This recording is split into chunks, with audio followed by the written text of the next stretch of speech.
ఇవాళ ఎవరికైనా వచ్చిందో 2500 నెలకు ఎవరికి రాలే. అది మోసం చేసిండు.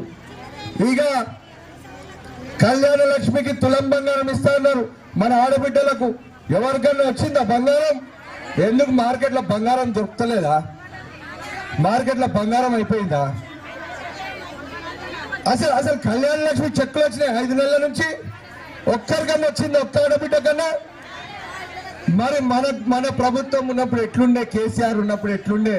ఆడబిడ్డ పెళ్లి కాగానే 1,116 రూపాయలు మనకు వచ్చేవి. ఆడ మోసం చేసే. ఇక మన చదువుకునే ఆడబిడ్డలకు స్కూటీలు ఇస్తాడు కదా. స్కూటీలు వచ్చినాయా? స్కూటీలు ఎన్ని స్కూటీలు వచ్చినాయి కోకట్ల? అసలు సైకిళ్ళని ఇచ్చిండా? గది మళ్ళా మోసం చేసిండు.